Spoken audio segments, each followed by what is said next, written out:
Bonsoir à toutes et tous et bienvenue dans le Rendez-vous des Futurs, l'émission, la web télé qui invite personnalités et acteurs du changement à partager leur vision prospective de notre société.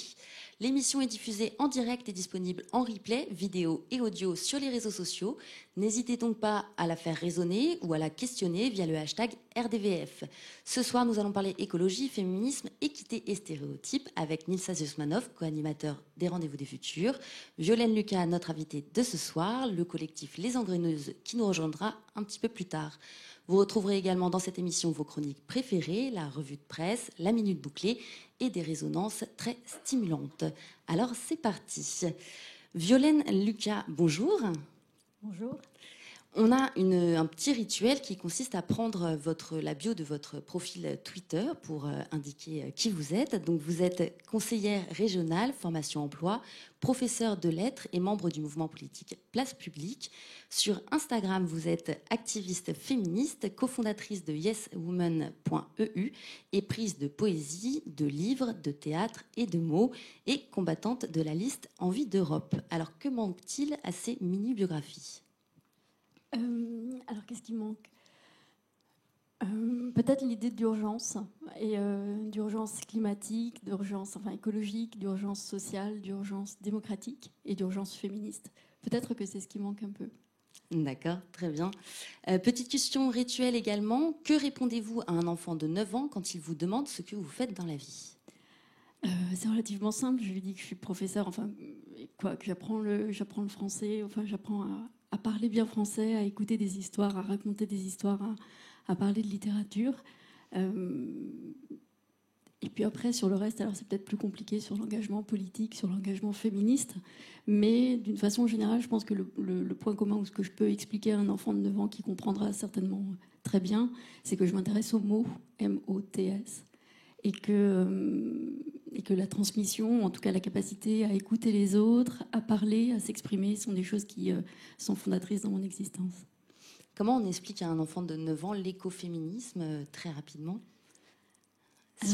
Là, je pense que les engreneuses, elles vont pouvoir nous aider davantage. Je ne sais pas exactement comment on peut le faire, mais ça prendrait un peu de temps, je pense. Quelles rencontres ont pour vous été des marqueurs, des rencontres vraiment stimulantes, des changements de cap dans votre parcours, mis à part Gisèle Halimi, dont on va sûrement reparler tout à l'heure. Oui, j'allais dire Gisèle Halimi, parce que c'est quand même une des plus marquantes dans mon parcours, en tout cas dans mon engagement.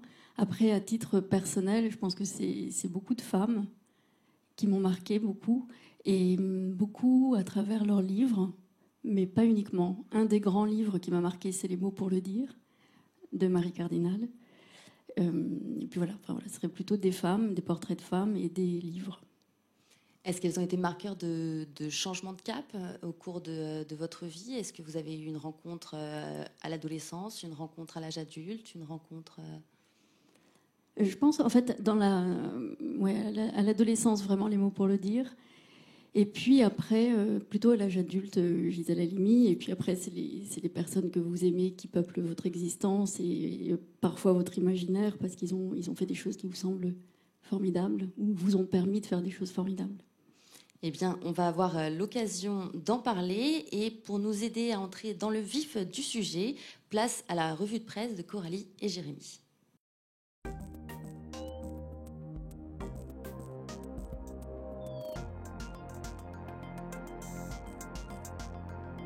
Le 10 octobre dernier, Reporter.net faisait le portrait de Françoise Daubonne, conceptrice du terme écoféminisme en 1974. L'article cite « Le féminisme ou la mort » et c'est dans lequel l'activiste prophétise. C'est une urgence que de souligner la condamnation à mort par ce système à l'agonie convulsive de toute la planète et de son espèce humaine. Si le féminisme, en libérant la femme, ne libère pas l'humanité tout entière, à savoir, n'arrache le monde à l'homme d'aujourd'hui pour le transmettre à l'humanité de demain. Au Sénégal, les femmes passent en moyenne 17h30 par semaine à collecter de l'eau. Le réchauffement climatique entraîne un accroissement des distances et de la charge de travail des femmes. Aussi, on estime que le risque de décès par les désastres naturels est 14 fois plus élevé chez les femmes et les enfants qui n'ont pas forcément acquis des compétence de survie monopolisée par les hommes. Ce constat, somme toute sympathique, est à lire dans un article daté du 20 juin sur le site neonmag.fr dans lequel la journaliste cite, entre autres, l'autrice Pascale Derme. L'écoféminisme est une grille d'analyse qui repose sur le fait que la destruction de la nature et l'oppression des femmes ont la même origine, le capitalisme patriarcal.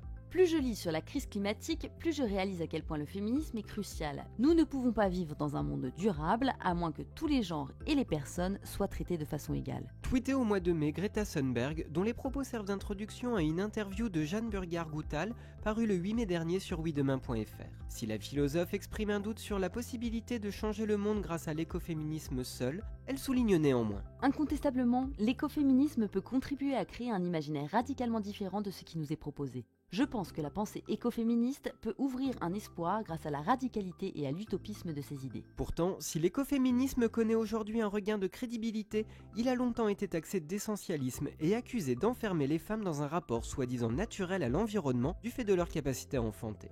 Dans un article d'Uzbek Erika paru le 16 mars, la journaliste Annabelle Laurent revient sur ce point et cite, pour mettre fin à ce débat, l'autrice du manifeste pour l'écologie radicale, Delphine Bateau. Que les femmes aient davantage soit une conscience, soit une pratique empirique de cette relation à la nature, ce n'est pas une question de génétique, c'est le rôle qui leur a été assigné par un système de domination.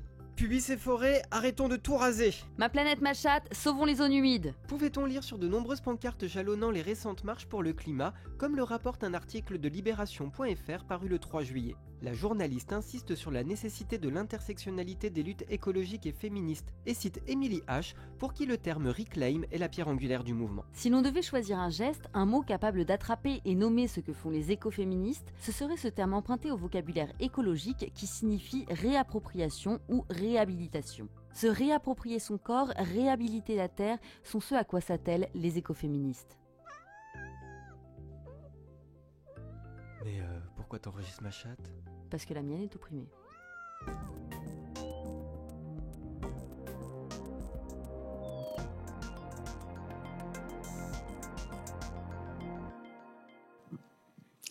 Alors, beaucoup de sujets dont on va parler ce soir, avec les engraineuses tout à l'heure et avec vous, Violaine Lucas, tout de suite. Et pour ce faire, je passe la parole à Nils, président du Cube. Merci Coralie, bonsoir et merci d'être avec nous, Violaine Lucas. Avant toute chose, je voudrais saluer Éloi Choplin, le co-animateur des Rendez-vous du Futur, qui n'a pas pu être avec nous ce soir parce qu'il y a une grève des TGV. Voilà, alors Éloi, on te salue de loin, je pense que tu es avec nous et on est avec toi. Et merci beaucoup Coralie d'avoir au pied levé pris la relève, c'est super, merci. C'est mon plaisir. Alors, et puis j'en profite aussi d'ailleurs pour saluer une femme de cœur et de caractère qui doit nous regarder, elle se reconnaîtra, Mireille. Bonjour, bonsoir. Voilà. Il y a quelques années, Violaine Lucas, vous avez travaillé avec l'avocate Gisèle Halimi à la clause de l'européenne la plus favorisée. Et c'est une idée qui a ressurgi lors de la campagne des européennes récemment, et notamment grâce à l'action de votre association Yes Women. Alors, est-ce que vous pouvez nous dire assez rapidement quelle était la démarche à l'origine de Gisèle Halimi et ce que vous avez fait avec elle, et puis comment, une dizaine d'années plus tard, vous avez repris cette démarche et comment aujourd'hui vous la développez avec Yes Women? Alors, l'idée, elle est venue, donc c'est Gisèle Halimi qui l'a eue en 1979. C'était au moment du premier suffrage universel direct pour l'élection européenne.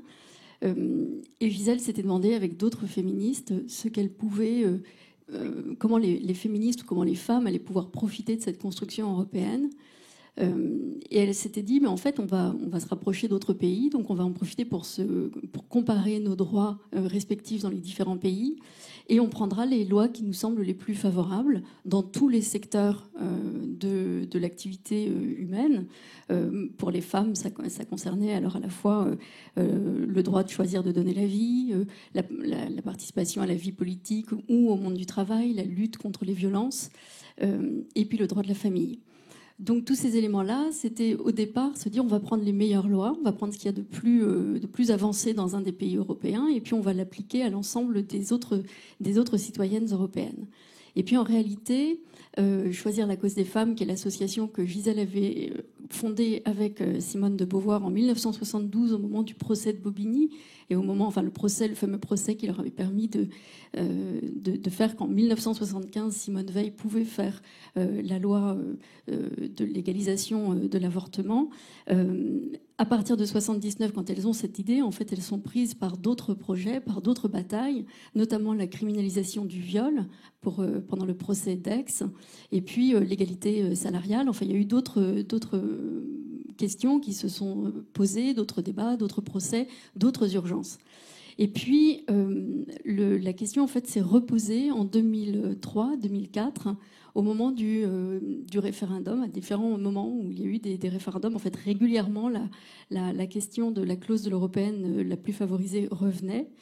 Et moi, j'ai commencé à y travailler en rentrant directement à Choisir la cause des femmes. Donc, c'était à partir de 2003. Et c'est là qu'on s'est dit, il faut reprendre le travail depuis le départ. C'est-à-dire qu'il faut vraiment comparer ce qui se fait dans les autres pays. Alors, on était passé de 6 à 25 pays. Donc, c'était vraiment beaucoup plus compliqué. Là, c'est vraiment un travail de benchmark, de cartographie, des meilleures pratiques. Voilà, c'est moins des meilleures pratiques que des meilleures lois, parce qu'on est convaincu, et c'est le grand projet, enfin, c'est ce qui anime Gisèle Halimi, c'est qu'il faut modifier les lois si on veut modifier les mentalités. Les mentalités peuvent être prêtes à changer, à avoir d'autres comportements, mais c'est parce qu'elles seront gravées dans la loi que les gens vont effectivement les accepter, que effectivement ces progrès vont pouvoir s'appuyer sur une loi. Donc, je ne me souviens plus de la suite de la question. Donc ça, c'est la première partie de la question. La deuxième, c'était aujourd'hui, vous reprenez avec l'association Yes Women, toujours en lien avec Gisèle Halimi, bien sûr, mais comment c'est aujourd'hui, je ne dirais pas renouvelé, mais en tout cas développé dans le cadre de Yes Women? Alors, on a repris Yes Women, on y a travaillé en fait au projet de la clause, on y a travaillé à l'intérieur de Choisir la cause des femmes de 2003 à 2009 à peu près, et puis après il y a eu un temps de pause, et on a décidé de reprendre ça un peu au moment où, alors il faut le dire un peu par... enfin, je ne dirais pas opportunisme politique, mais quand Emmanuel Macron est arrivé, il avait, en tout cas pendant toute sa campagne, il a mis en avant le fait qu'il était pro-européen et que les droits des femmes seraient son grand combat. Donc on s'est dit, il faut absolument qu'on reprenne notre projet, qu'on aille voir un président qui a l'air d'être effectivement pro-européen et qui a l'air d'être très favorable à la cause des femmes. Et on est allé voir directement sa ministre, sa secrétaire d'État aux droits des femmes. Et puis là, en fait, on a senti qu'en fait, il y avait beaucoup d'effets d'annonce et puis peut-être pas nécessairement de volonté politique de mettre en œuvre effectivement le processus. Et l'association, pour redynamiser vraiment et pour reprendre notre analyse comparée, on l'a créée 2017, enfin un peu après, 2018. Et là, on s'est dit, il faut vraiment qu'on aille à la rencontre à nouveau de toutes les européennes, etc. Et ça, c'est un travail très très long. Nous, ça nous a pris 2 ans en 2003 et jusqu'en 2006 pour faire ce travail-là. Là, il faut qu'on le reprenne et c'est ce qu'on est en train de faire et ça prend du temps, ça occupe. Donc là, l'idée, c'était de retourner vers les politiques, de remettre un petit peu l'idée sur la table, de la réactualiser. Mais est-ce que vous n'avez pas le sentiment que entre les élections, enfin que à chaque élection, c'est un sujet qui aujourd'hui, on pourrait presque dire, même monte de plus en plus, et qu'en même temps, entre les élections, il ne se passe pas grand-chose. Donc, quel regard vous avez là-dessus? En fait, c'est la question. Peut-être que c'est devenu un peu plus une urgence, un peu plus une évidence politique. J'ai l'impression depuis 1 ou 2 ans, là, vraiment. Mais en réalité, notre clause de l'européenne la plus favorisée, elle était déjà inscrite dans le programme de certains partis politiques il y a 10 ans pour les élections européennes. Et donc, on espérait que ce soit pris effectivement en considération. Ça a été repris alors à la fois par tout le Front de gauche, par le Parti socialiste, par Europe Écologie Les Verts, par le MoDem. Donc c'était quand même une grille, un panorama assez large, on pouvait penser, pour porter cette idée. Et puis effectivement, on avait l'impression qu'entre les 2 moments d'élection européenne, ou les 3 moments d'élection européenne, il ne se passait pas grand-chose. Et que les gens n'étaient pas effectivement au travail sur cette idée. Ils l'avaient proclamé, mais ils ne le faisaient pas nécessairement. Et nous, on continuait à avoir nos actions, à faire nos journées de réflexion et des débats et des moments de travail comme ça. Mais effectivement, ce n'était pas forcément relayé politiquement. Alors, il y a... Oui, pardon. Oui, je pense qu'il y a une question qui est un peu subsidiaire et qui vient compléter la question de Niels, qui est Là, on parle d'un sujet, le sujet du féminisme, qui colle à un agenda politique. Je pense qu'une des à la fois questions et réponses qui peuvent compléter ça, c'est il y a aussi les femmes qui se retrouvent dans l'agenda médiatique et qui ont peut-être la parole que justement en parallèle de cet agenda politique, et que tout au long de l'année, peut-être que les choses avanceraient davantage si les femmes qui se questionnaient sur ces sujets étaient davantage dans le paysage médiatique. Le rôle des médias, quoi. Le rôle des médias, effectivement. Oui, le rôle des médias devrait être central sur cette question-là. Les différents moments où il y a eu vraiment des choses, il y a eu MeToo, il y a eu les épisodes MeToo, etc. Mais depuis que nous, on travaillait à la Close, il n'y a pas eu réellement de moment ou de prise de conscience, si ce n'est peut-être vers 2012, il y a eu les premières universités d'été féministes avec Oser le féminisme, qui là commençaient à prendre un peu de la visibilité. Ça peut-être même commencé un peu avant, en 2010. Mais là, on a eu effectivement l'impression qu'il y avait un nouveau mouvement féministe qui se créait, qui faisait défaut, qui n'était pas encore... il y avait une sorte de gap générationnel entre la génération, alors Gisèle Halimi ou Françoise Daubonne, qui est la créatrice de l'écoféminisme, elles sont nées dans les années 20-30, on en parlera peut-être après, ou maintenant, comme vous voulez. D'ailleurs, oui, il y a effectivement plusieurs générations. Il y a plusieurs générations, féminisme, et puis on a l'impression qu'il y a un moment, il y a effectivement un vide, où il n'y a plus de mouvement féministe vraiment organisé. Et c'est une des grandes vertus d'Oser le féminisme, de remettre un peu au goût du jour cette question qui va être un peu reprise, effectivement, par les médias. Et d'ailleurs, l'écoféminisme est probablement la génération qui arrive maintenant, qui renouvelle le féminisme. On en parlera après. Il y a plein de questions, donc on va un peu surfer différents sujets. On va essayer d'aller un petit peu plus vite peut-être aussi. Moi, j'aimerais aborder votre rôle d'enseignante à l'Éducation nationale, puisque ça fait une vingtaine d'années que vous enseignez. Et la question, c'est comment on peut apprendre dès le plus jeune âge ces notions de féminisme. Déjà, sachant que le terme revêt, comme on l'a dit, différents concepts ou nuances, mais en tout cas, comment on sensibilise les jeunes enfants, et est-ce que c'est une bonne idée, comment vous abordez ça, dans vos classes? Alors, c'est une question un peu... je ne sais pas comment dire. Est-ce que le féminisme s'apprend ? En fait, ce n'est pas du féminisme qu'on va apprendre, ou ce n'est pas des cours de féminisme qu'on va faire à nos élèves. Mais je pense qu'il y a une sensibilisation, et ça, c'est le travail qui se fait autour de la notion de respect. C'est-à-dire qu'on va apprendre, il y a dans les programmes ou dans les éléments, on va pouvoir avoir ces éléments-là de respect. La question, elle est abordée aussi à travers les questions de l'éducation à la vie sexuelle ou affective, mais ça ne se fait pas tout à fait bien dans les programmes. C'est assez tabou, en fait, cette question-là, dans les programmes en France pour l'éducation. Donc on va apprendre ces notions-là de façon abstraite, mais on ne va pas nécessairement rentrer, si ce n'est ponctuellement dans le cours d'histoire, ponctuellement à d'autres moments, sur ces notions de combat des femmes, d'égalité, femmes-hommes, etc. Mais ce n'est pas nécessairement. Et moi, professeur de lettres, j'ai mis du temps à me rendre compte que, par exemple, alors j'ai rencontré Gisèle Halimi en 2003, ça faisait déjà 10 ans que j'enseignais, que je faisais des listes de bac qui étaient pratiquement 100% hommes, auteurs masculins. Donc c'était quand même assez impressionnant de se dire, effectivement, moi-même, tout ce que j'ai appris à l'université, et voilà, les quelques auteurs femmes que j'ai pu étudier, c'était Christine de Pisan, c'est pas la plus connue. C'était des listes qui venaient de l'Éducation nationale. En fait, c'est moi qui opérais mes propres choix. D'accord. Mais sauf que moi, dans mes propres lectures ou pratiques, en sortant de l'université, c'était beaucoup de littérature, c'était beaucoup les hommes, quoi. Il y a un livre très marrant de Catherine Maurice qui s'appelle Mes hommes de lettres. C'est pas tellement mes femmes de lettres, quoi. On est toutes un peu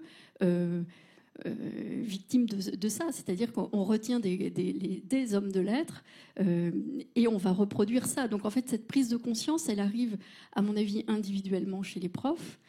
Et nous, au cas par cas, on peut se dire, bon voilà, je vais essayer de faire plus d'auteurs femmes, ou je vais essayer de faire passer des choses, ou parler de certains auteurs dont je sais qu'ils vont pouvoir me permettre de rendre sensible des éléments du féminisme. Oui, pardon. Est-ce que vous pensez qu'il y aurait des éléments qui pourraient aider les enseignants justement à passer le cap ? Je ne sais pas, une sorte de checklist. Est-ce que mon énoncé correspond à une vision positive de la société? Est-ce que mon énoncé est adapté aux hommes et aux femmes sur des, je ne sais pas, sur des contrôles, sur des partiels? Est-ce que vous pensez qu'il y aurait un outil qui pourrait accompagner les enseignants? Probablement, dans la formation continue des enseignants, on pourrait envisager de créer davantage de sensibilisation à ça. Je pense que les enseignants sont des milieux dans lesquels le monde enseignant est un monde dans lequel je pense qu'il n'y a pas... Enfin, peut-être que je généralise ou que je me trompe, mais pas beaucoup de... Enfin, j'ai pas le sentiment qu'il y ait énormément de misogynie. J'ai pas rencontré... Enfin, j'ai pas l'impression que ce soit un milieu très sexiste. Il y a beaucoup de femmes enseignantes. Alors, il peut y avoir des femmes sexistes. Hein. C'est pas parce qu'on est femme qu'on est forcément féministe ou sensible à cette cause. Mais je pense que il y a eu une pétition à un moment, effectivement, pour dire que les sujets de bac étaient des sujets de bac en littérature. Moi, je parle de ce que je connais. Une pétition pour demander est-ce qu'il y a des auteurs femmes dans les sujets de bac, parce que là, il n'y avait effectivement pas de sujet de bac. Il y avait rarement des femmes dans les sujets.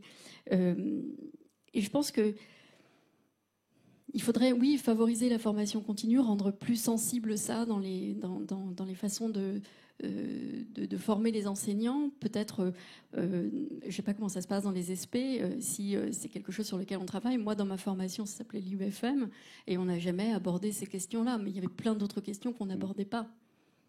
Mais, oui. Non, j'allais dire, Nils, tu avais une question.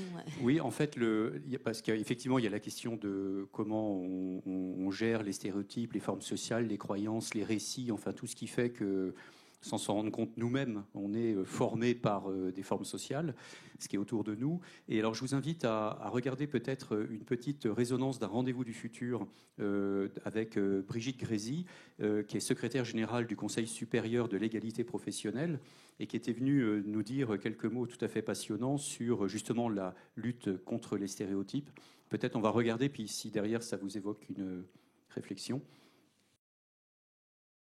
Le test du Big Five, test de personnalité que tout le monde connaît, qui est un instrument de recrutement extrêmement développé. Nous avons à peu près 160 questions. Êtes-vous prédictif? C'est-à-dire qu'il n'y avait même pas la forme féminine. Êtes-vous prédictif? Êtes-vous intuitif? Êtes-vous, etc. Donc le premier champ, c'est de regarder dans les énoncés, de regarder ensuite dans les avatars. Les avatars liés au Big Five étaient que des avatars masculins, uniquement des avatars masculins. Donc on essaye de voir à la fois dans le vocabulaire, à la fois dans les visuels, à la fois dans les postures et dans le langage non verbal quand on recrute, et à la fois dans le contenu même des stéréotypes, tout ce qui peut arriver à biaiser. Et ensuite, on essaye de travailler sur une neutralisation. Mais la neutralisation, c'est pas seulement enlever la variable sexe dans les algorithmes. La neutralisation, c'est aller bien au-delà dans le contenu. Et par exemple, et moi je trouve ça central, c'est d'essayer d'arrêter de traiter des questions de caractère, de personnalité, mais de transcrire tous les métiers et les fonctions en aptitudes et en compétences. Et c'est simplement en formalisant l'idée de compétence qu'on arrivera à avoir une neutralité qui permettra une égalité homme-femme, notamment dans le système de classification des emplois. Pourquoi, par exemple, dans la question de pénibilité, porter un sac de ciment vaut des points dans la pondération des critères et porter une personne âgée dépendante ne vaut quasiment rien parce que c'est le care et que les femmes sont faites pour le care et donc ça n'est pas valorisé. On a une pondération des critères totalement différente. Il faut travailler sur la notion de portabilité et ne pas se référer sans arrêt au secteur industriel et à une civilisation qui est déjà un peu dépassée. Oui, c'est très juste. Enfin, se dire que porter des sacs de ciment, c'est plus valorisé que de porter des êtres humains, ça dit bien, oui, dans quel stéréotype on est. Et je pense qu'il y aurait un vrai travail à faire sur les questions d'orientation, notamment d'orientation scolaire, pour revenir à la question de l'enseignement, mais c'est valable aussi pour la formation professionnelle, pour qu'effectivement on mette en avant, comme elle dit, les compétences ou ce qu'il faut savoir faire effectivement, plutôt que de le genrer dès le départ, de le déterminer. Oui, du type quelqu'un plutôt une fille qu'on voudrait envoyer vers un CAP où on dirait toi tu vas être coiffeuse quoi. Enfin c'est le gros stéréotype mais qui existe en réalité. Alors on va passer à une troisième facette de votre personnalité, qui est que donc vous avez été élu au sein d'une municipalité, vous l'êtes aujourd'hui au sein d'une région. Est-ce que pour vous, l'avenir de la politique, ça se joue à l'échelon local ?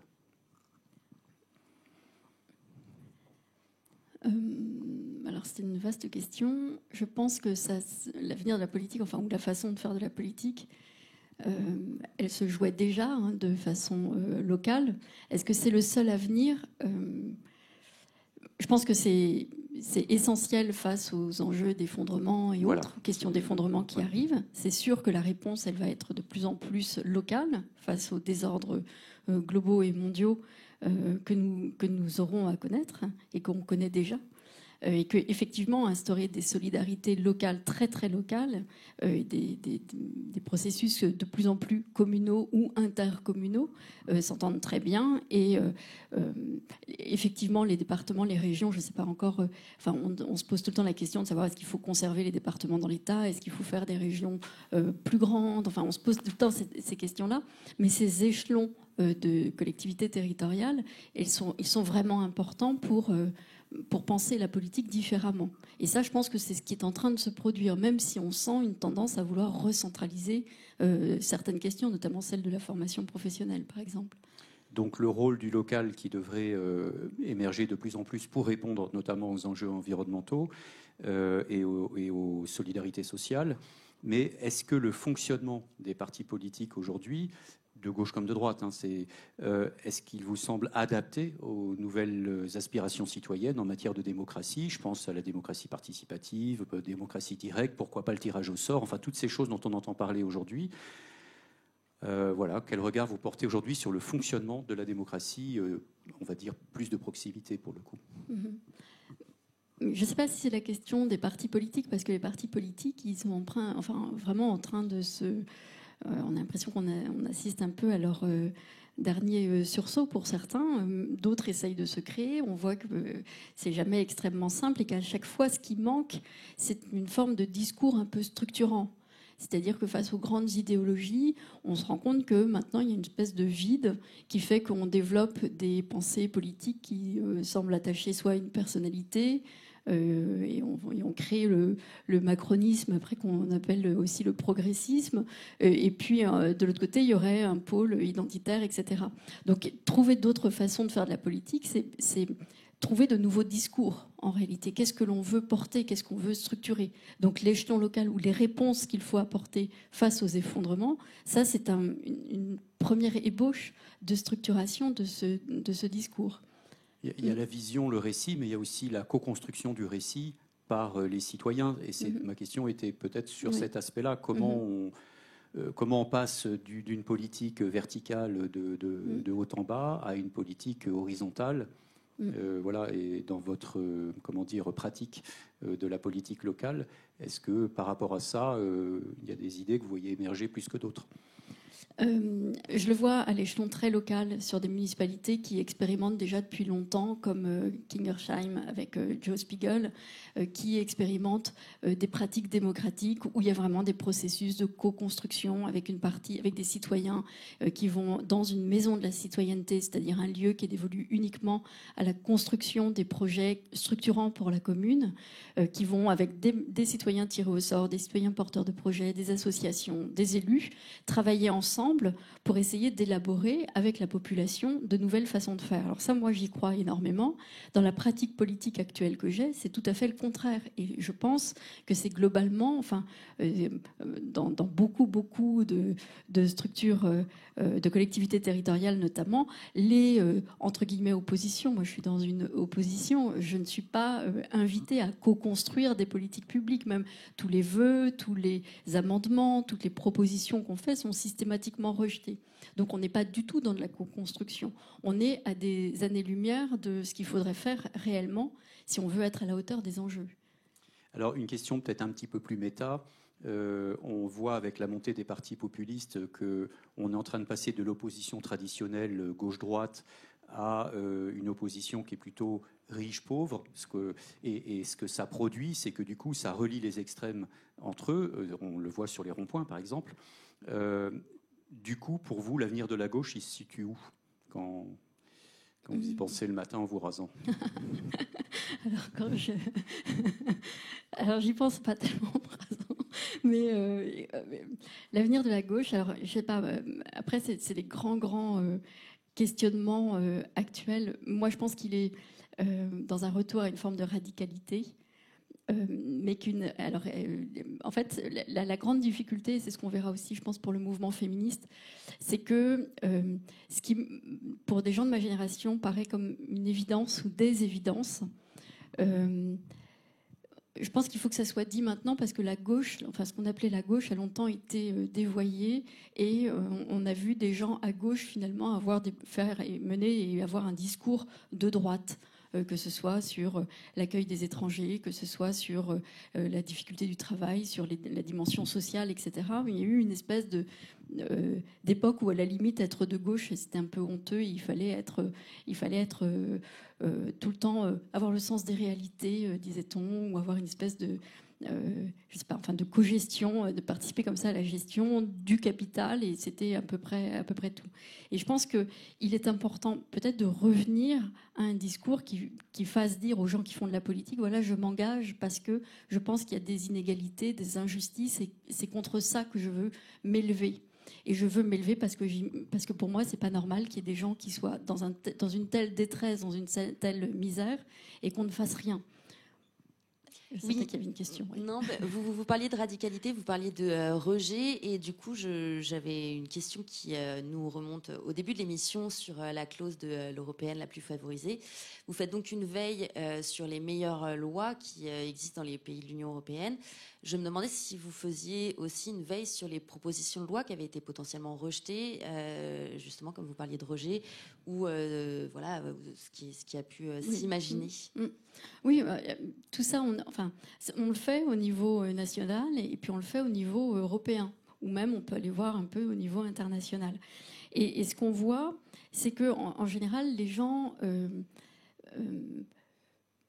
disent des choses et puis ne les font pas. En fait, c'est aussi simple que ça. C'est-à-dire qu'un président de la République qui se dit pro-européen est très sensible à la question des droits des femmes refuse un modèle de congé parental qui se fait sur le modèle suédois, qui est le modèle le plus avancé en Europe. Et quand une directive arrive qui s'inspire de ce meilleur congé parental, décide finalement de ne pas le faire, c'est en 2018 et c'est en France, de ne pas faire cette directive alors qu'elle est une avancée phénoménale pour que les hommes puissent s'impliquer autant que les femmes dans l'éducation de leurs enfants, que les deux parents, quel que soit leur sexe, se mettent effectivement à égalité à s'occuper de l'enfant qui arrive.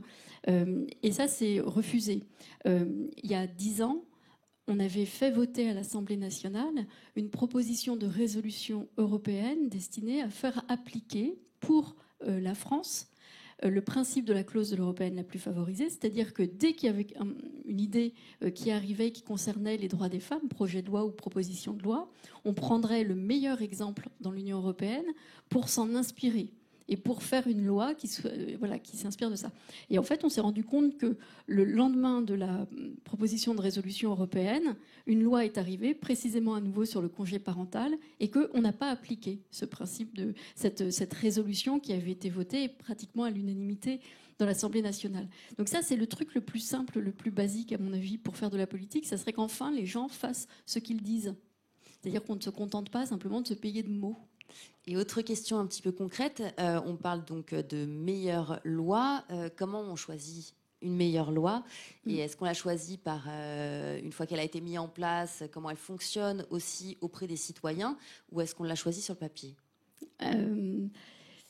Nous, le principe, pour répondre vraiment précisément à votre question, c'est on voyait quel était le dispositif législatif, et ensuite on allait interroger les associations pour savoir si elles trouvaient que effectivement la loi était intéressante et si elle portait bien ses fruits. L'Espagne, qui est la loi sur la lutte contre les violences faites aux femmes, l'Espagne a fait une loi cadre qui intègre tous les ministères pratiquement. Ça va aussi bien de la santé à la justice, la police, l'éducation nationale, le logement. Enfin, tout le monde travaille autour de ça. Des juridictions sont formées uniquement sur ces questions-là. Et l'Espagne a réduit de moitié le nombre de victimes des violences sexistes, des violences de genre. Donc ça, on peut dire que oui, cette loi marche. On le voit dans les chiffres, on le voit dans ce que disent les associations. Alors, Claire Nouvian, écologiste très engagée, qui est venue à un rendez-vous des futurs, a récemment fait part de sa déception concernant le fonctionnement du parti dans lequel elle s'était engagée pour les européennes, place publique pour ne pas le citer. Ma question, c'est... Alors, puis je pense aussi au film Alice et le maire, hein, qui, d'une certaine manière, montre aussi un petit peu la difficulté que peuvent avoir les militants face dans la discussion avec les politiques. Comment, selon vous, peut-on arriver à mieux articuler l'action militante et l'action politique ? Est-ce que ces deux mondes qui sont... je prenais le cas de Claire Nouvian, qui est un exemple concret d'une militante très engagée sur la question de l'environnement, qui part en claquant la porte. Ça, c'est pas le sujet. Je dis juste qu'à un moment donné, elle se déconnecte d'un engagement politique dans lequel elle était rentrée. Je prends l'exemple d'Alice Elmer, où pareil, on voit une chercheuse qui a du mal à parler aux politiques. On voit qu'aujourd'hui, il y a un peu cette déconnexion-là, hein, entre l'immédiateté politique, le tempo politique, et des gens qui sont dans l'expertise, la recherche, qui travaillent plus sur le moyen terme, mais en même temps dans un état d'urgence aujourd'hui qui est celui de l'environnement. Voilà, ma question, elle est vraiment sur l'articulation entre ces deux mondes. Comment on peut arriver à mieux les faire travailler ensemble, cohabiter ensemble, quoi. Logiquement et traditionnellement, en tout cas à gauche, c'est ce qui se fait. Les associations travaillent avec les politiques, avec les élus. On tient notre légitimité justement du dialogue qu'on a avec les associations. Qu'il faille changer maintenant de braquet, qu'il faille aller plus vite et qu'il faille faire les choses en plus grand, en profitant justement du souffle qu'auraient pu apporter certaines grandes figures du militantisme associatif, même si c'est du militantisme associatif professionnel, hein, même si c'est un engagement professionnel de sa part. Je pense qu'il ne faut pas que les gens qui viennent du monde de l'association se trompent ou aient une vision angéliste de ce que pourrait être la politique autrement. En fait, dans la politique, si vous avez une envie de défendre quelque chose qui est ce qui vous anime dans votre association depuis longtemps, ben faites-le.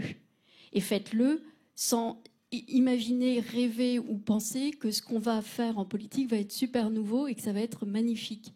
Je crois que c'est... Raphaël Glucksmann a porté vraiment, lui, la cause des migrants, porte la cause des migrants au Parlement européen. Il n'a pas réussi à faire voter le droit de sauver qu'il voulait faire inscrire dans les textes fondateurs de l'Union européenne. Il n'a pas réussi à faire voter à 2 voix. Et il dit, comment se fait-il que cet hémicycle européen, je n'arrive pas à 2 voix à faire passer ce projet qui anime toute mon existence. Il est élu depuis quelques mois simplement. Il dit, peut-être parce que les médias m'ont beaucoup posé de questions sur le fonctionnement interne de Place Publique. Est-ce que c'était de ça dont il fallait vraiment parler à ce moment-là? Et je pense que quand on porte une cause, il faut... Enfin, je pense que par essence, on n'a rien dû idéaliser pour avoir des victoires comme Claire a pu en remporter. Il a fallu certainement, très probablement, qu'elle se batte. Alors, je ne sais pas quelle représentation elle avait de la politique pour penser que les causes qu'elle pouvait porter, ils seraient défendues autrement. Ce sont exactement les mêmes moteurs qu'il faut. Il faut de l'énergie, de la conviction, et il faut se dire que les gens ne vous attendent pas en disant « ouais, super, vous allez tout changer, ça va être une révolution, ça va être magnifique ». Non, ce qui est magnifique, c'est quand vous vous retrouvez en position de pouvoir effectivement faire changer les choses. Alors, c'est ce que Raphaël Glucksmann, sur ce vote-là, n'a pas réussi à 2 voix, mais c'est ce qu'on a envie qu'il recommence, qu'on refasse avec d'autres. C'est Aurore Lalucq sur le Green New Deal, qui, elle aussi, est en train de faire un travail phénoménal. Donc, en fait, je pense qu'il faut y aller franchement. Il ne faut pas se cacher derrière de la vertu ou de je ne sais pas quoi. Oui, bien sûr qu'il en faut de la vertu en politique. Bien sûr que c'est central. Mais il ne faut pas se raconter d'histoire, quoi. Il va falloir mettre toute son énergie dans ça et pas se raconter de grandes choses ou belles choses sur ce que devrait être la politique. Y aller et déjà avoir des convictions, c'est beaucoup. Je pense que la question de Niels portait aussi sur l'articulation entre vraiment le militantisme peut-être plus radical qui va s'opposer à un pouvoir mis en place et du coup la politique dans son sens également stéréotypé, qui veut qu'on suit le pouvoir, ou on cherche le pouvoir. Et peut-être qu'il y a quelque chose là-dessus. Alors, je ne suis pas sûre, faudrait voir avec Nils. Il y a aussi quelque chose sur ces associations, effectivement, qui militent et qui essayent de faire en sorte que ces lois, une fois qu'elles sont passées, soient appliquées. Et ce politique qui doit aussi, une fois les avoir fait passer, les appliquer. Je ne sais pas si ma question est claire. Pas très, mais non, je vois pas pas très. Ce que je voulais dire, c'est qu'il y a peut-être plusieurs niveaux de politique, plusieurs niveaux d'activisme, plusieurs niveaux de militantisme, et qu'on ne parle peut-être pas ici de travailler main dans la main avec des associations, mais qu'on parle aussi de travailler main dans la main avec des contre-pouvoirs plus radicaux. Alors, travailler main dans la main avec des contre-pouvoirs plus radicaux, oui, c'est pas mal, mais enfin, ça s'appelle aussi la révolution, qu'en fait, les contre-pouvoirs radicaux, et c'est peut-être ce qu'il est en train de se produire, c'est-à-dire qu'il y a eu beaucoup de moments de mobilisation, il y a eu un gros mouvement des Gilets jaunes qui repart, enfin, qui est toujours présent, il y a tout ce qui se passe sur l'environnement, tous les mouvements qu'on voit non violents ou au contraire plus violents, notamment de la part des plus jeunes, tout ça, je ne sais pas si faudrait en tenir réellement compte. Et une fois de plus, c'est vraiment en tenir compte. Une fois de plus, c'est pas se contenter de dire oui, mais on a bien compris ce qui se passe, oui, c'est intéressant, etc. et ne pas faire. C'est-à-dire que je ne sais pas quel terme philosophique existe pour dire ça, mais c'est simplement faire ce qu'on dit, quoi. Enfin, je ne sais pas s'il y a besoin de le dire en termes beaucoup plus compliqués que ça, mais écouter, être à l'écoute, c'est ce que je disais initialement. Les mots ont un sens, et je ne comprends pas pourquoi on ne les écoute pas, pourquoi on n'écoute pas ce que les gens disent. Et pourquoi est-ce qu'on essaye de traduire en d'autres termes, en se voilant la face en réalité, en ne disant pas que ce qui ne va pas, c'est la façon dont on conduit le monde depuis un certain temps, et que cette façon est destructrice. Et là, ça nous renvoie effectivement à l'écoféminisme et à la convergence entre le féminisme et l'écologie. Et bien justement, on va parler d'écoféminisme dans la deuxième partie de ces rendez-vous du futur. Et juste avant, on va passer à la minute bouclée, la chronique de Laura.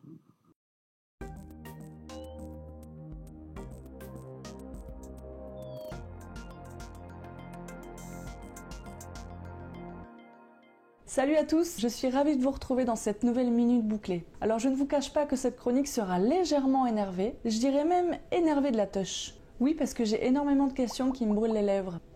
Mais pas uniquement les lèvres d'en haut, il y a aussi les lèvres d'en bas qui se posent des questions. C'est quoi votre problème avec les femmes ? C'est quoi votre problème avec le corps féminin, avec nos seins, avec nos poils, avec notre vagin, avec notre plaisir ou nos orgasmes féminins ? Ça commence vraiment à nous casser les ovaires par ici, si vous voyez ce que je veux dire. Caché, invisibilisé sur les réseaux sociaux et dans notre société hypermédiatique, le corps féminin est pourtant adulé sur les sites porno et magnifié dans les arts. Un petit peu dénudé, suggéré, objet de péché, objet de désir ou de séduction.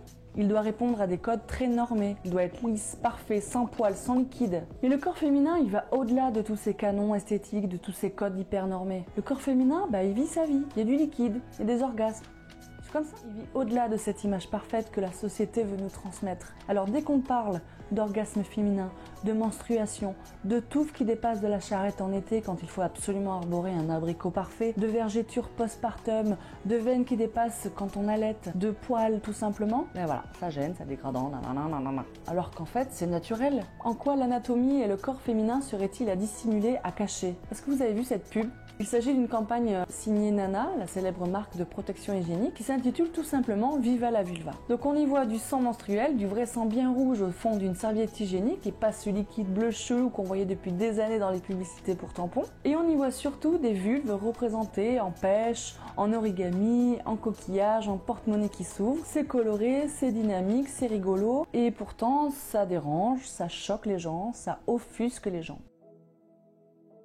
Et donc ce qui devait arriver arriva, le CSA a recueilli plus de 1000 plaintes de téléspectateurs choqués, offusqués par cette campagne de publicité diffusée à des heures de grande écoute à la télévision.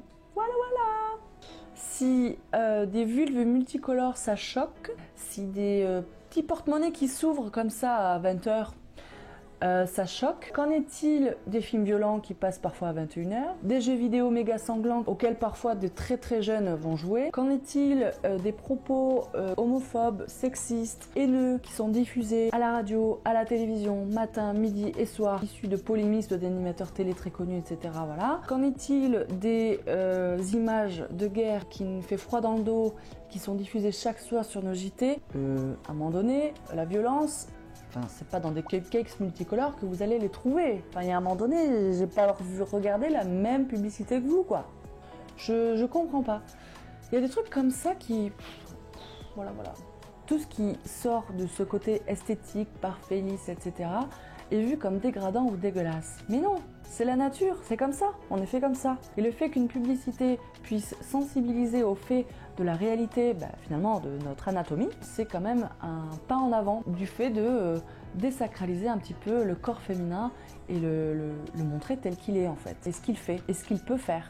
Du coup, j'ai envie de nous dire à nous les femmes, oh les vulves, soyons fiers de cette toute petite partie du corps qui est pourtant si incroyable. Et à celles qui se sentiraient encore un petit peu choquées, tout ça, j'ai envie de vous recommander de vous la toucher un peu plus. Tout simplement. Salut, à bientôt!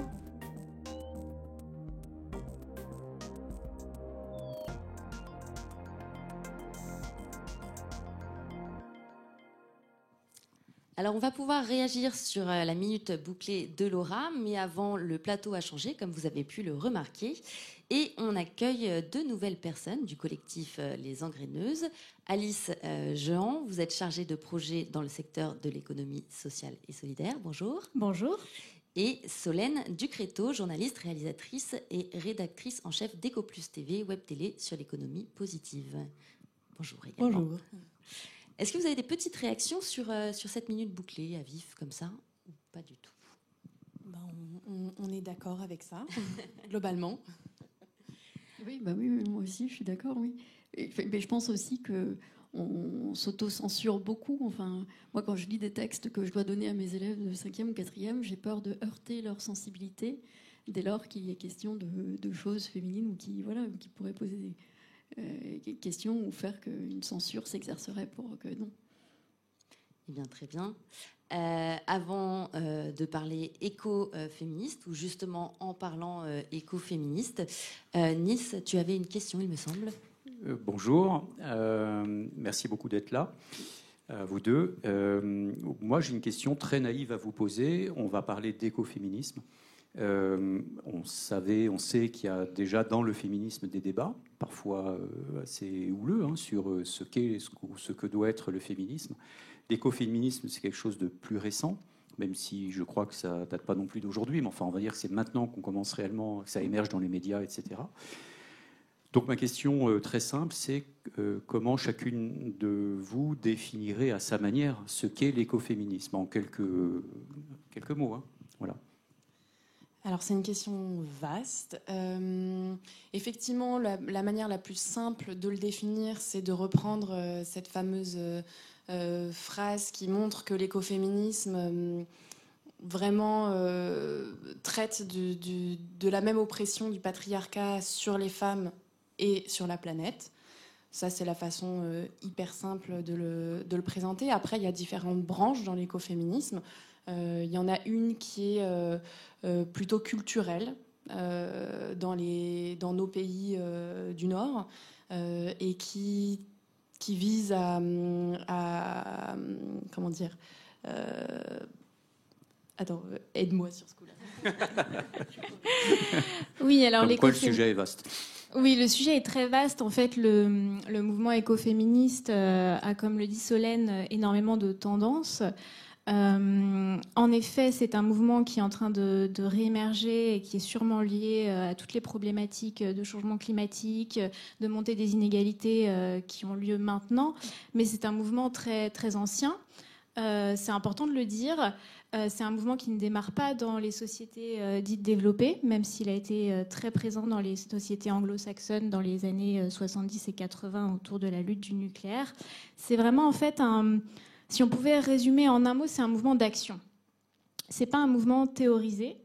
C'est un mouvement d'action, c'est-à-dire c'est des femmes partout dans le monde qui sont en charge ou ont été mises en charge de leur écosystème et qui se rendent compte qu'il y a des problématiques dans cet écosystème. Donc ça peut être une centrale nucléaire installée dans leur quartier, ça peut être une grande entreprise qui décide la déforestation de leur village. Ce sont des femmes qui prennent en main en fait leurs problématiques liées au climat.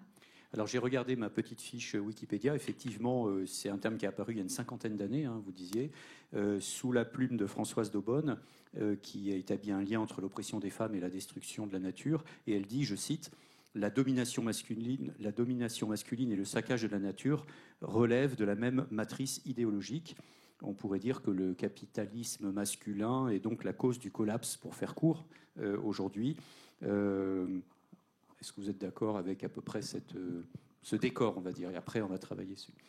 Oui, elle parle aussi d'illimitisme phallocrate, Françoise d'Aubonne, qui explique que effectivement l'homme a tendance à exploiter la nature de façon indéfinie, sans trop soucier du futur, de la même façon que l'homme exploite depuis toujours les femmes et le corps de la femme, quoi. Oui, et c'est vrai que l'exploitation de la nature, ça date pas d'aujourd'hui. On a cru qu'on pouvait dominer la nature. Et effectivement, aujourd'hui, on se rend compte que non, la nature nous dit stop. On est arrivé aux limites. Et du coup, ça met un peu par terre toutes les croyances qu'on avait. Et effectivement, le lien avec la question du prendre soin de la terre, du coup, ça renvoie à l'image féminine. Alors là, je risque de me faire des ennemis en disant ça, parce que c'est pas par essence, évidemment, que la femme prend soin. A priori, c'est parce que c'est culturel, c'est éducatif, etc. Et que la question aujourd'hui, effectivement, c'est peut-être que les hommes se mettent un peu sur la question. Et on revient à la pédagogie, évidemment, et ça commence tout petit, cette histoire-là. On va parler de ce que vous faites. D'accord. Non, moi, je suis ravie de rencontrer donc les Engraineuses, les créatrices du premier festival écoféministe. Alors, de France, j'ai compris, mais après, je me disais que il y en avait peut-être européens ou internationaux. Enfin, vous nous direz. Moi, ce que je retiens et ce qui m'intéresse beaucoup, c'est finalement de constater que d'abord, il n'y a effectivement pas un écoféminisme, mais des écoféminismes, et que c'est ça qui est intéressant. Comme vous le disiez, ça n'a pas de corpus théorique, ça n'est pas reconnu d'un point de vue académique comme un discours philosophique ou politique qui serait déjà très structuré ou structurant.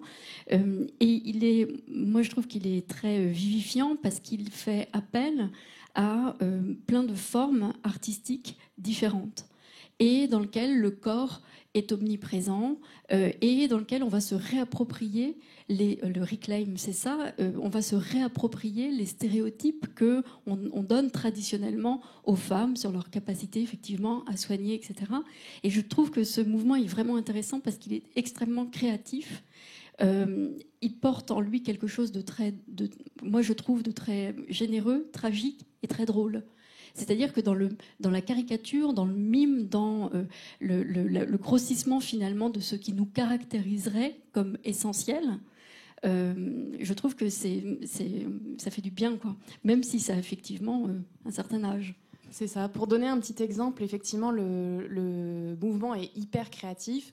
Ce qui est très drôle, c'est que dans les années 70, les femmes ont fait une grosse action au Pentagone, le Women's Pentagon Action. Et pendant cette manifestation-là, les femmes ont entouré le Pentagone, se sont mises à chanter et danser, et elles ont barricadé les portes du Pentagone en les tricotant. Donc voilà, c'est un petit exemple d'effectivement de la créativité et de ce côté un petit peu drôle dans la dérision que peut avoir l'écoféminisme. C'est ce qui était en lien avec la question du nucléaire Oui, c'est ça. Ouais. Alors, on ne vous a pas encore présenté, en tout cas, on vous a présenté individuellement, mais on n'a pas encore présenté le collectif des Engraineuses. Donc, le collectif des Engraineuses, c'est quoi ? Alors, le collectif des Engraineuses est né d'abord d'une association entre 3 cofondatrices, donc Solène et moi, et une troisième qui s'appelle Amélie Cornu. Et nous travaillons ensemble, toutes les 3, dans le secteur de l'économie sociale et solidaire. c'est important d'en parler puisque nous portons de façon personnelle et professionnelle en fait des valeurs d'économie circulaire, de développement durable et d'égalité femmes-hommes. Et on avait en fait envie de créer un projet, créer des programmes autour de l'égalité femmes-hommes et des valeurs du développement durable. On s'est appelé les engraineuses tout de suite parce qu'on a voulu lier ces deux valeurs et on a développé différents programmes. Et très vite, on s'est posé la question de comment sensibiliser le grand public en France à la cause de l'écoféminisme. On l'a dit, le terme a été inventé par Françoise d'Aubonne en 1974, donc ça fait très longtemps tout de même. Mais en France, on en parle très peu. Et donc notre première idée, c'était comment est-ce qu'on peut sensibiliser ce grand public. Et c'est là où on a eu l'idée de faire le premier festival écoféministe de France. Et du coup, ce festival s'appelle le Festival Après la pluie. C'était en juin. Le 29 juin dernier, à la Cité Fertile. En juin dernier. Comment ça s'est passé, la création de ce festival, toute l'énergie autour de ces journées ? Eh ben, on s'est fait un peu surprendre par l'ampleur que ça a pris. C'est-à-dire qu'à la base, on pensait faire 2-3 conférences sur le sujet avec une salle d'une capacité d'une 60aine de personnes. En fait, en commençant à organiser le festival, on s'est rendu compte qu'il y avait un vrai engouement sur les thématiques, qu'on avait des partenaires qui étaient prêts à s'engager à nos côtés pour avoir une vraie ambition sur ces sujets-là. Donc on s'est dit que c'était l'occasion de créer quelque chose qui soit effectivement un peu plus gros que ce qu'on pensait au début. Donc sur toute une journée, on a eu plusieurs cycles de conférences, des ateliers, un village solidaire. On a pu traiter de plein de sujets différents. Au final, on a pris la place des 10 000 mètres carrés de la Cité Fertile pour organiser ça et c'était plein. On a eu plus de 1600 personnes qui sont venues, plus d'une 50aine de bénévoles qui nous ont aidés, plus d'une 50aine d'intervenantes et d'artistes aussi qui ont fait des choses avec nous. Donc on est vraiment contente de voir qu'il y a vraiment un terreau fertile qui est en train de prendre. Il y a plein d'idées qui émergent de tout ça. Il y a effectivement plein de femmes aussi qui ont envie de s'engager à nos côtés sur ces sujets-là. Donc on est vraiment ravis et on est au commencement de ce que peut être le mouvement écoféministe en France. Alors, vous parliez de différents sujets. Pour ceux qui n'ont pas connu le festival Après la pluie, vous parliez effectivement de différents domaines. On abordait la science, on abordait le journalisme, on abordait l'aspect social, l'aspect culturel. Donc, je pense que c'était important peut-être de souligner que vous aviez cherché dès le début à englober tous ces thèmes. C'est ça, effectivement, on voulait parler des écoféminismes pour montrer qu'il y a vraiment différentes branches dans le mouvement et que chacune peut s'y retrouver dans l'une d'elles ou dans plusieurs. Et c'est tout l'intérêt du mouvement aussi, c'est les intersectionnalités et tout ce que ça peut englober des thématiques engagées. Dans le public, quelle était la proportion des hommes et des femmes ? Bon, alors là, il y a encore du boulot, mais on avait des hommes ça devait être peut-être 20%, 25%. Oui, les statistiques Facebook nous le montrent. 25%, mais bon, on se doute quand même que sur le terrain, on a bien vu que c'était des hommes qui venaient accompagner. Donc, accompagnés de leurs femmes, de leurs amis. Voilà, des hommes venus tout seuls de leur plein gré, entre guillemets. On n'a pas les statistiques, mais ça fait partie aussi des sujets sur lesquels on travaille et des réflexions qu'on a à comment englober tout ça aussi. Quel a été le retour global des visiteurs sur ces différentes tables rondes, sur ces différents espaces ? On a eu beaucoup de retours positifs. On a eu aussi beaucoup de mails qui nous ont demandé est-ce qu'il y aurait une deuxième édition. On a été vraiment très surprise donc, de la fidélité du public aussi et de tous les remerciements de simplement avoir créé ce festival et d'avoir permis à l'écoféminisme, aux écoféminismes de s'exprimer. Et vraiment, chacune y a trouvé sa place. On a parlé de spiritualité, on a parlé d'ONG sur le terrain, d'action aussi de personnes travaillant dans l'économie sociale et solidaire. On a eu la dessinatrice Emma qui est venue parler de son dernier livre. Donc vraiment, tout le monde y a trouvé sa place et ça, c'était très important pour nous. Est-ce que vous avez senti de la part des visiteurs, vous parliez tout à l'heure d'écoféminisme en disant s'il y avait un seul mot, ça serait action. Est-ce que vous avez justement senti cette envie d'interagir avec le thème, d'agir sur ce thème ? Oui, pour ça, on avait prévu une section atelier. On a eu des ateliers sur toute la journée, on en a eu une quinzaine et ils étaient tous complets.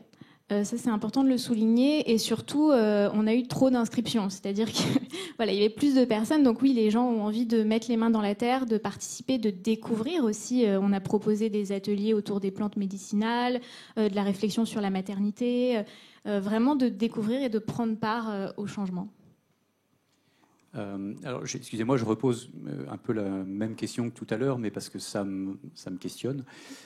On l'a dit, la question de l'écoféminisme, c'est comment arriver à faire en sorte qu'on sorte d'une société de domination masculine. Mais pour ça, il faut faire de la pédagogie auprès des hommes. Et comment arriver à faire passer ce message mieux, et pour pas que ça reste dans un vase clos, parce que ça peut être un vase clos qui grandit, mais qui reste quand même un vase clos au bout du bout. Et ce que je veux dire. Or, le sujet, c'est un sujet qui doit traverser complètement la société. Est-ce que c'est comment vous pensez arriver à monter cette marche-là, quoi, qui est pas simple en réalité ? Est-ce que c'est par les médias ? Est-ce que c'est pas ? Je sais pas. J'ai pas. Alors, il y a différents moyens d'action. Nous, on travaille beaucoup sur les vidéos. On pense que la vidéo est un vecteur de sensibilisation important et justement pour toucher le grand public. Nous, on veut vraiment toucher des nouvelles personnes, pas des convaincus. Il y a aussi les problématiques de où est-ce qu'on fait des conférences. Là aussi, toucher des nouveaux publics. Il y a des personnes qui sont écologistes, mais qui ne savent pas si elles se définissent comme écoféministes. Donc c'est important. Il y a beaucoup d'hommes qui sont engagés dans l'écologie, beaucoup moins dans le féminisme, en tout cas dans les actions, dans les associations. Donc aussi, comment est-ce qu'on fait nos conférences ? Où est-ce qu'on les fait ? Quels intervenants on invite aussi ? Si on invite des hommes écoféministes qui parlent du sujet, est-ce que ça parle plus aux hommes ? Voilà, il y a beaucoup de différents vecteurs. L'important, je pense, c'est de les multiplier. Après, est-ce que c'est à nous de faire de la pédagogie envers les hommes ? Ça, c'est une autre question. Quelque chose aussi qui nous tient vraiment à cœur, c'était de se centrer sur les solutions et pas sur les problèmes. Donc, montrer que traiter de la question des droits des femmes et du développement durable de façon conjointe et montrer que ces vecteurs de solutions hyper impactantes et faciles à mettre en place et hyper rapides, ça peut faire partie aussi des choses qui peuvent convaincre ou en tout cas attirer. Voilà.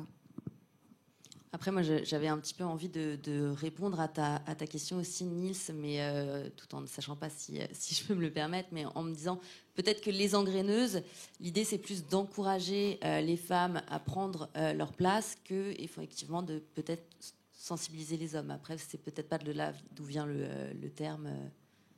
C'est aussi... Effectivement, la première des choses, c'est déjà de sensibiliser les femmes, qui sont quand même les premières concernées sur ce sujet-là. Et après, la question de comment on intègre les hommes dans ce même combat, ou dans cette même lutte pour l'égalité, effectivement, ça fait partie de nos actions et de nos terrains d'action, mais on y vient dans un second temps. Pour conclure, en fait, l'écoféminisme, pour nous, c'est vraiment une clé, une porte sur un changement de société, un changement structurel de société. Et dans une société, évidemment, il n'y a pas que les femmes. Il y a les femmes, les hommes, il y a toute la population qui doit fonctionner ensemble. Donc l'idée, c'est vraiment de proposer une nouvelle société à vivre ensemble et qui réponde aux problématiques actuelles de changement climatique, etc. C'est aussi votre avis, Violaine ? Oui, moi je partage là tout ce que j'entends. il y a simplement quelques remarques. C'est que faire de la pédagogie auprès des hommes, je pense qu'il faut en faire autant auprès des femmes. Je pense que c'est pas simplement une question. Il y a des hommes qui sont parfaitement ouverts à toutes ces questions écologiques et féministes, et pour qui ça n'est pas problématique. Et je pense qu'il y a des femmes qui, au contraire, ont parfaitement intériorisé des stéréotypes ou des fonctionnements masculins. Et parfois même, c'est non seulement les femmes, mais c'est parmi les féministes elles-mêmes qu'il faut, d'une certaine façon, essayer de faire en sorte que s'ouvrent un peu les esprits pour qu'on essaye de comprendre que ce qu'on appelle écoféminisme n'est pas ennemi du féminisme. C'est-à-dire que quand Françoise Daubonne crée le terme d'écoféminisme, son approche de l'écologie, c'est d'apporter une réponse à la démographie ou aux problèmes démographiques pour répondre aux enjeux écologiques. C'est-à-dire que c'est par la maîtrise des naissances par les femmes qu'il peut y avoir effectivement un moyen d'endiguer les effondrements.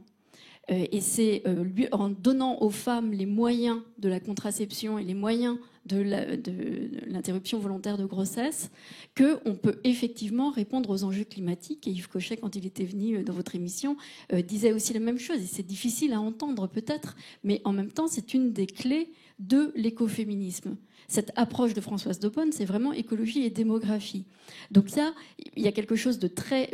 La conception écoféministe, elle est fidèle au féminisme des années 70 qui a permis les luttes et le procès de Bobigny et l'accès à la légalisation de l'avortement. Et il n'y a évidemment pas de conception essentialiste dans l'écoféminisme. Et moi, j'ai vu à l'intérieur du mouvement féministe, à l'intérieur des partis politiques, des femmes se braquer définitivement en disant « mais je ne peux pas lire ne serait-ce qu'une simple note sur l'écoféminisme qui envisage, par exemple, le fait de discuter de la maternité ». Ce que je ne comprends pas.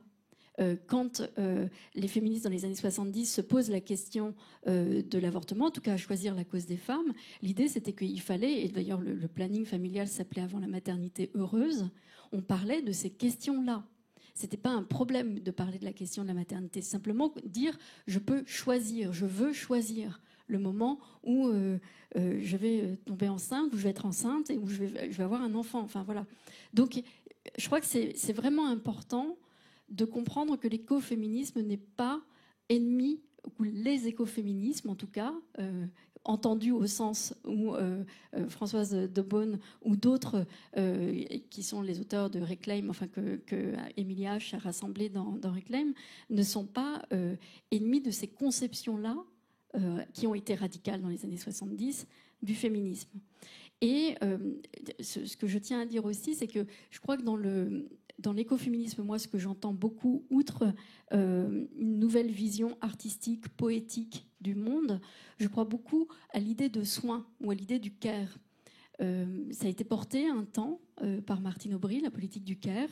Ça ne lui a pas fait gagner la primaire à l'époque, parce que je pense qu'elle arrivait un peu trop... Enfin, elle a utilisé ça comme un concept un peu au dernier moment opportuniste, mais je pense que c'est fondamentalement un projet politique fort.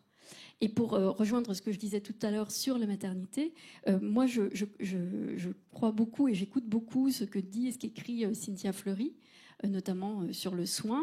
Et quand on pense à l'écoféminisme, il y a une sorte de révolution à faire qui consiste finalement à bien s'écouter soi-même, à bien se connaître soi-même.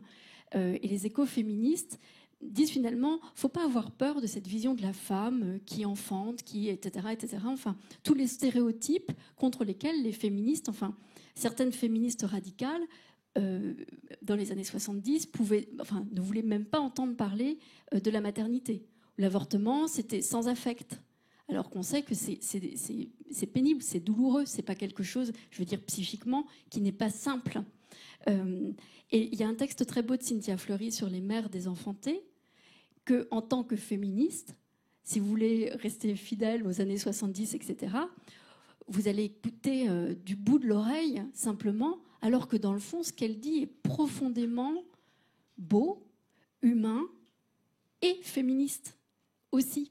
Parce que ce qu'elle théorise, Cynthia Fleury, c'est l'attention à porter aux soins Et dans le cas de la maladie, pour les soignants, la capacité à emmener les personnes malades dans une façon d'appréhender leur maladie avec imagination, créer une nouvelle façon d'être au monde impactée par la maladie. Et cette nouvelle façon d'être présent au monde, c'est ce que propose à mon sens l'écoféminisme bien compris.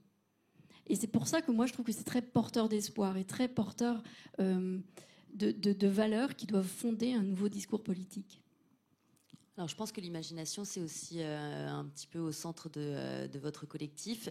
Effectivement, vous Solène qui êtes aussi réalisatrice, vous avez peut-être un mot à dire de ce sujet. Oui, effectivement.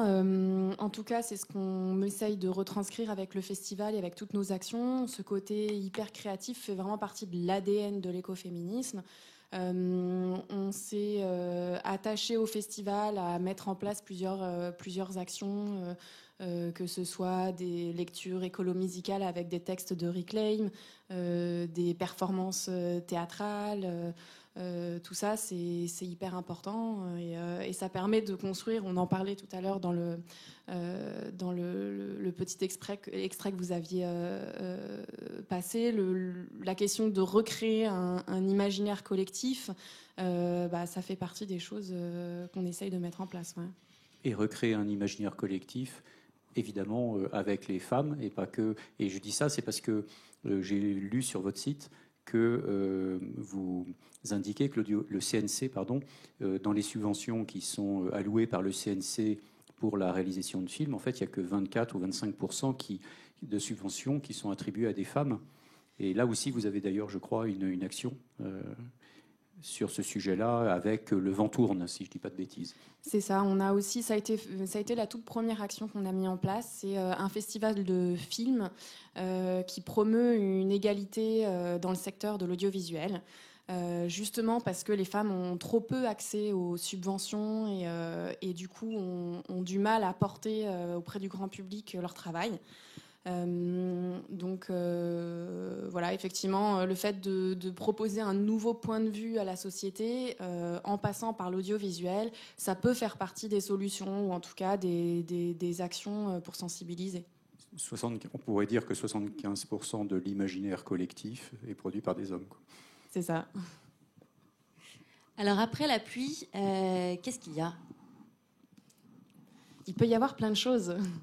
Après la pluie, il y a le beau temps. Après la pluie, c'est le moment de planter. Après la pluie, ça laisse place à l'imaginaire, donc à ce fameux imaginaire collectif qu'on recrée. Voilà. Tu mettrais quoi après la pluie, toi ? En effet, c'est tout un imaginaire qui amène à des réflexions, à des solutions, à des engagements aussi.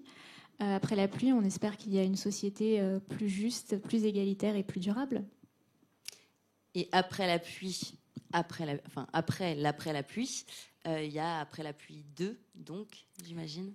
Oui, tout à fait. On va repartir donc sur une deuxième édition qui sera un petit peu différente de la première pour surprendre, pour aborder d'autres thématiques, rencontrer d'autres femmes inspirantes. Donc on reviendra en 2020. À la rentrée en 2020.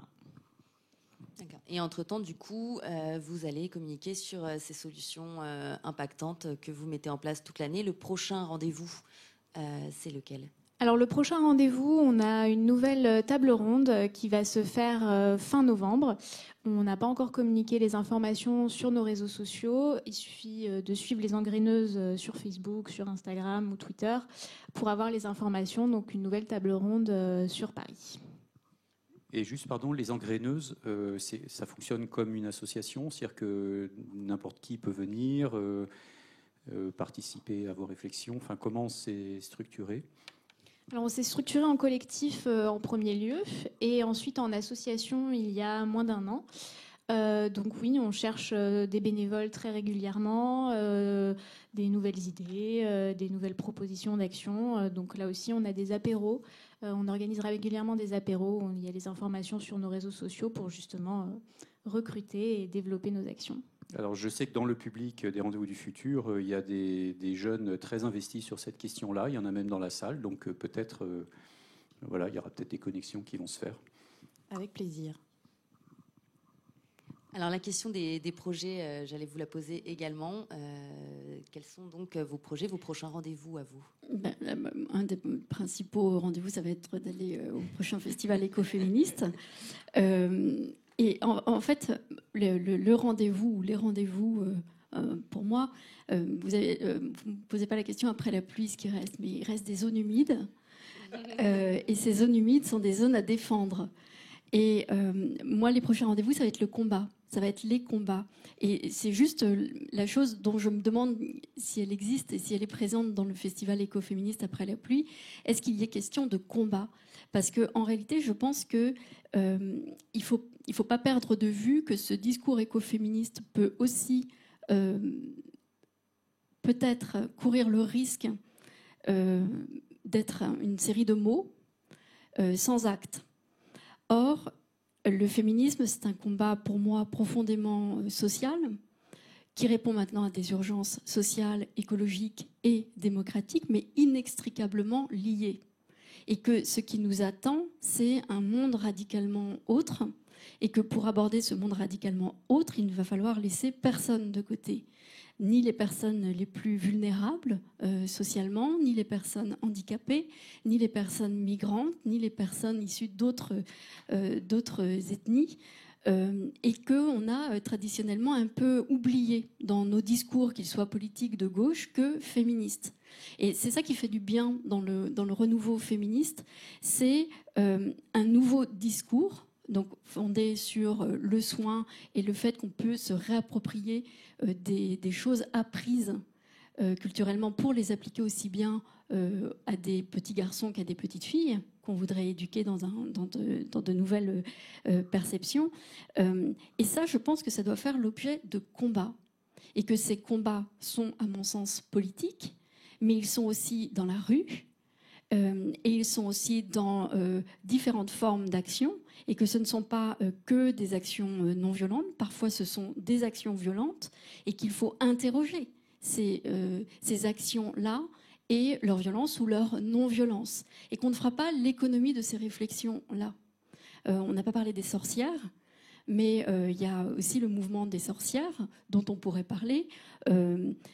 Il y a des witch blocs, c'est-à-dire il y a des sorcières qui sont liées au black bloc. Donc en fait, il y a des tas de questions qui se posent sur comment est-ce qu'on s'engage aujourd'hui, et je ne voudrais pas en fait qu'on fasse dans un rendez-vous écoféministe, mais après c'est votre rendez-vous, l'économie, ou en tout cas qu'on se contente, nous, de brandir l'écoféminisme, les politiques, sans penser que derrière, il va falloir mener des combats très très forts pour révolutionner les façons de faire. Et ces façons de faire, c'est des nouvelles façons démocratiques. C'est une nouvelle façon démocratiquement de penser l'entraide pour atténuer les désordres que vont motiver les grands effondrements ou les grandes urgences climatiques auxquelles nous allons être confrontés. Alors vous parliez des sorcières, vous aviez une table ronde, il me semble, au festival après la pluie sur les sorcières. Oui, c'est ça. Effectivement, en fait, la thématique de la sorcière, c'est quelque chose qui revient souvent dans l'écoféminisme, parce que si on revient des siècles en arrière, un des premiers moments clés de l'écoféminisme, ça a été le moment où l'Église a décidé de retirer le droit aux femmes d'exercer la médecine.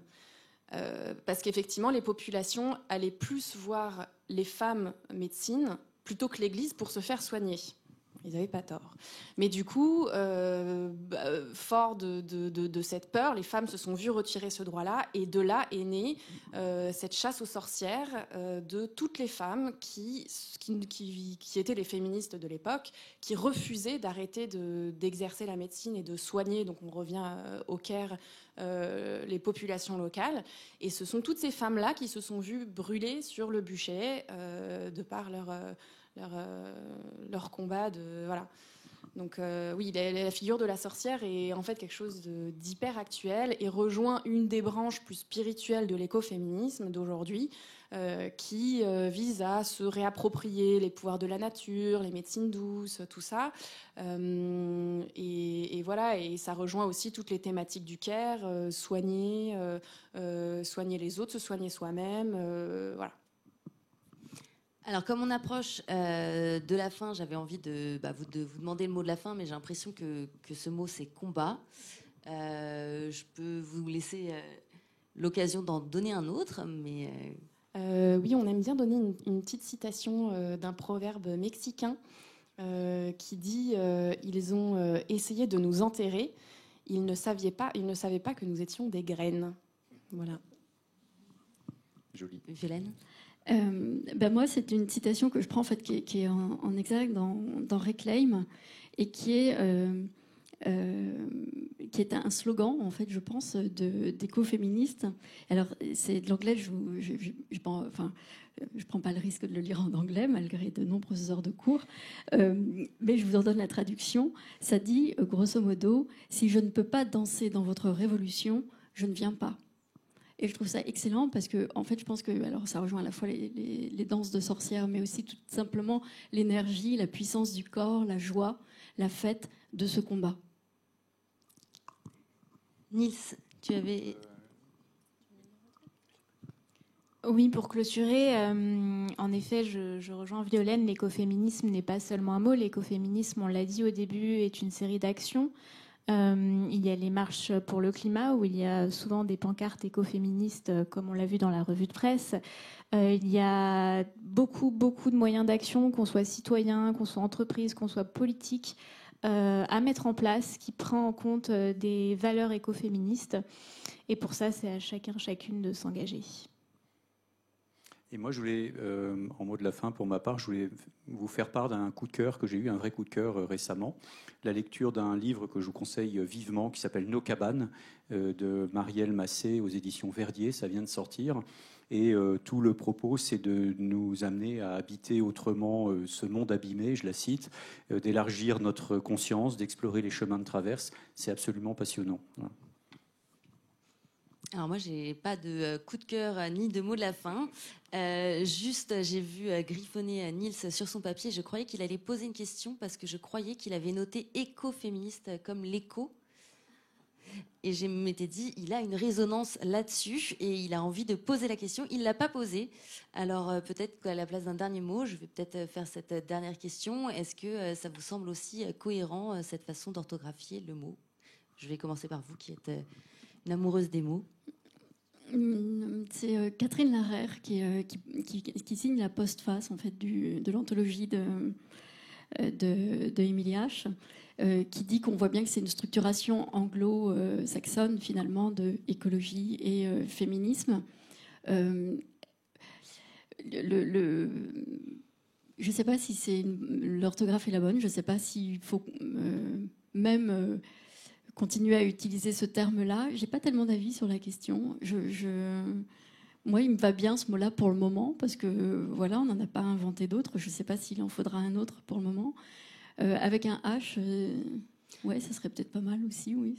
C'était la question du jeu de mots, parce que vous avez vous-même tout à l'heure parlé effectivement que l'écoféminisme, c'était aussi écouter son corps, peut-être aussi écouter sa planète, que c'est vrai que dans éco et dans écologie, il y a... Et puis avec Émilie H, ça prend H. Tout à fait. Mais je ne sais pas si on finit là-dessus ou si on donne la parole aux engraineuses.